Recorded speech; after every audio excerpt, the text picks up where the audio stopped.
Hi students and parents.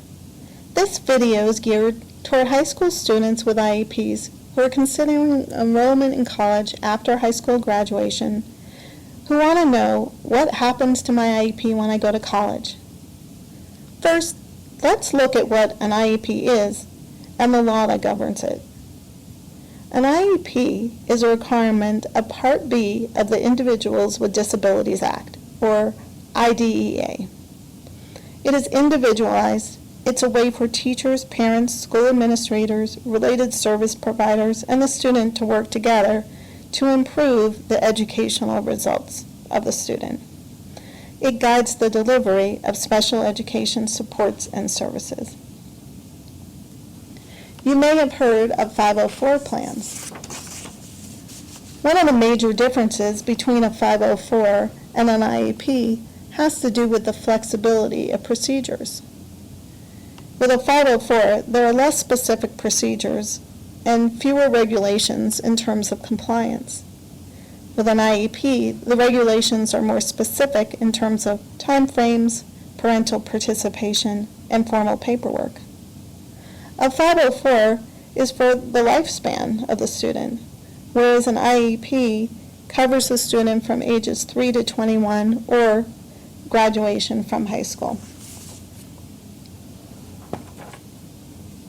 So, what happens in college? As mentioned previously, the IEP ends when the student graduates from high school or reaches the age of 21. Here are some differences between an IEP when the student's in high school and what will happen when the student goes to college. When the student's in high school, an evaluation is performed at no cost to the student. In college, if additional evaluation is needed, the cost is the responsibility of the student. In high school, the primary responsibility of arranging accommodations belongs to the school, whereas in college, the student self-identifies and must initiate and make contact with teachers.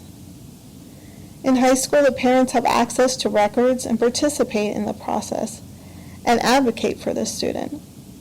In college, the parent has no access to the student's records without the student's written consent, and the student is responsible for advocating for him or herself.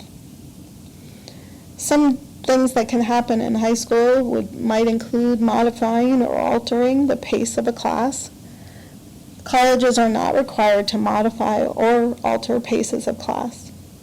In high school, the student may have had grades and tests that are modified in format. In college, generally, the only change is in how a test is given. So, for example, extended time. And in high school, with an IEP, the school is required to provide services for free. In college, the school will provide some necessary adjustments. Some of those may include things like sign language interpreter, recording devices, priority registration, and reduced course load. So, what should you do? Well, you will want to request to make an appointment with the Disability Services Coordinator as soon as you're admitted to this school. You will be asked to provide proof of your disability. You need to make sure you follow all the college procedures. Your IEP may be used as a guideline. Remember that you must ask for your accommodations, and you may need to qualify each semester.